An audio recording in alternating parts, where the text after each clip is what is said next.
Catherine Bernardo. Usap-usapan ngayon ng mga netizens ang pag-unfollow nito kay Andre Brillantes sa Instagram. Narito panoorin ang buong detalye dito sa Trending Chika.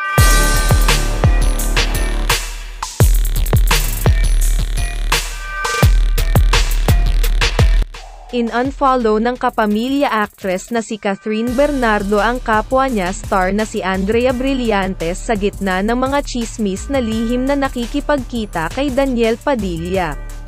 Mabilis ang mga mata ng mga netizens at agad nilang napansin na hindi nakasama si Andrea sa mga following list ni Catherine Bernardo sa kanyang Instagram.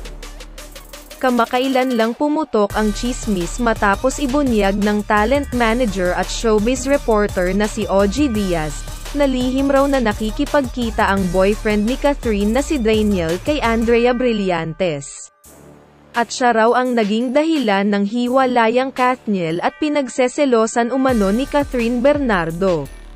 Iilan ang nagsasabing fake news raw at walang katotohanan ang mga sinasabi ni Ogie Diaz. Ngunit tanong ng mga netizens ngayon, kung bakit naka-unfollow na si Catherine kay Andrea Brillantes sa Instagram.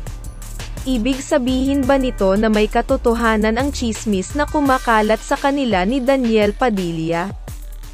Sa ngayon wala pang pahayag si Catherine Bernardo ukol sa pag-unfollow nito sa aktres na si Andrea Brillantes.